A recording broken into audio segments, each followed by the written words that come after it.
no Western agenda whatsoever. I just always wanted to walk out on a big stage dressed like this and hurl my hat into the audience. Now put it on, you bastard. Wear it. Put it on. Lose the tie. It doesn't look right. You look like a Dallas banker. What kind of work do you do there, Slim? Finance. Finance. What bank do you work for? Dresden Kleinwater. I've never heard of him. Who? Cressley Finewater. Dresden Kleinwater. Right. You're not a banker at all, are you? Tell you what I love is British money. It's fantastic, right? There are things you can do with it. You can fold the Queen over and make her look like John McEnroe. That's a good outlet right there. The most astounding thing about British money is that it has inventors. It has social science. It has people of significance on it. It's not like Darwin is on the 10-pound note, ladies and gentlemen. That would not happen in America. Always one evolutionist in the audience, apparently. For a big banner, "In God We Trust," there wouldn't be a picture of Darwin going. That's why Britain is very, very smart to disassociate itself from American economics when the whole big meltdown happened, right? Because you have wonderful money. You should never be part of the euro. The euro is clearly for countries who don't have enough famous people to put on their own money. Belgium, which used to have pictures of missing kittens on their currency, remember? People ask me all the time, so Rich, how did you end up becoming a comedian? And I always say, why do you say end up, like I made a mistake? It's kind of a polite conversation you have with a tramp. So fella, how'd you end up in a skip? The most fantastic job in the world, right? Make people laugh, you fella, with all that stress on your face. Look at you, sit in the front row trying to get the jokes before anyone else. How desperate are you for comedy, my friend? Well, you people, Brits put... Oh, I'm sorry, what? I wasn't expecting a response. Do you work? I'm a student. A student, all right. No more questions, Your Honor. It's very easy, no heavy lifting. Yeah? Why don't you think about being a comedian? What are you studying? History. History. That goes back a long time, doesn't it? Why don't you try American history? A couple hundred years. Boom, you're done. Listen, here's the thing, all right? You just say intelligent things stupidly. That's all there is to being a comedian. Or maybe it's stupid things intelligently. It's not rocket surgery. I'll tell you that right now. That's what I get asked all the time. So I bet you were the class clown. Were you the class clown? Screw you. Why would you suggest I took a childhood disorder and turned it into a career, you prick? No one ever says to a hooker, were you the class whore? I bet you were the class whore, weren't you? Let the mystery be. I love watching Brits snap. That is the greatest thing in the world. When a Brit snaps, you don't even know they've snapped. It's not like Americans who take out 8 or 9 people with a high-powered rifle because they're social animals. Brits snap and you go, 2 hours later thinking, I think that guy snapped while I was talking to him. At that point where he crushed the pint glass with his hand, he was a bit pissed off. That's why when it comes to a war on terror, something we invented, the war on terror, because Brits would never have a war on terrifying, because what's not terrifying to Brits? Everything. They just don't show it, right?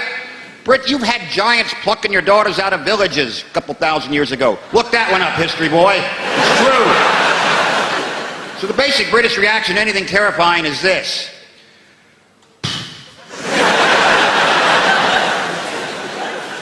How much is this going to cost?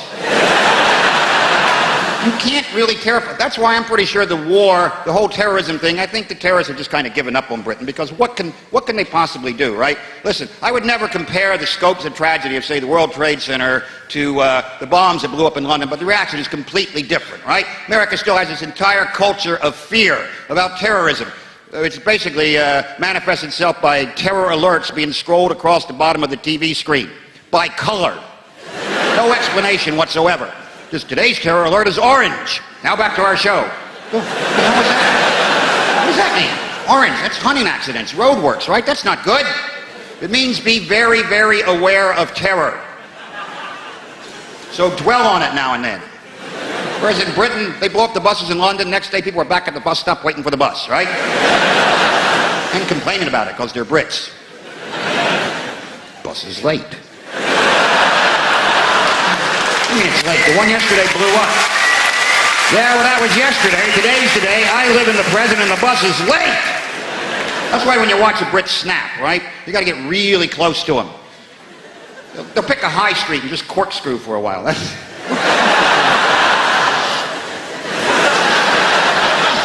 Not even knowing what direction to... What direction is corkscrew anyway? This is bullshit. And then you get too close and then you get sucked into the vortex, right? Are you okay? That moment when a Brit truly snaps and it looks like this. I'm going to write a letter. That's it. I've been pushed to the brink, you bastard. Nobody treats me like this, you son of a bitch. Huh? I'm not emailing this, I'm writing this. Wait till you get that tomorrow. Big red pillar box right in the mail. Postal strike. So, when I watched Barack Obama, and he actually said this, and this is what most Americans think, and I guarantee you that Brits don't think like this. They just know. Barack Obama says, we're not going to win the war on terror until we found Osama bin Laden. And that, to me, right there, proves that most Americans believe that there's just one guy running the entire operation, one Lex Luthor, evil guy, sitting in a cave, pushing evil buttons, go be evil there, be evil there, be evil there. Every Brit knows it's not even a movement, it's beyond that. It's not a guy in a cave just, you know, it's a thing with tentacles. That's not a good description, but you know what I mean. When you explain to Americans, they go, well, he's not actually, okay, maybe he's the evilest guy on the planet, whatever, but that's because we've designated him that, right? If he's the evilest guy on the planet, stop sending videotapes. Update your technology. DVDs, all right? Apparently in his last videotape, he was seen in a cave with his financial advisor who had no legs. You haven't even caught that guy. So that's why when you explain to Americans, no, look, it's not one guy, it's this thing, it's a movement, it's a whole, it's beyond. No, he's the guy. We got to get Osama. We got to get Osama. And you have to explain, look, he's the face of terror. He's a franchise. He's a brand. He's a brand. What do you mean? It's kind of like Kentucky Fried Chicken, all right? Just because the Colonel's picture is on the bucket doesn't mean he's actually making the chicken. I hope they don't get too confused. What, Colonel Sanders is involved with Al-Qaeda? No, I didn't say that. I never said that. I knew it, that bastard. That beard was a giveaway, that son of a bitch with the secret urgent spices. Kit Sanders, he's number 2.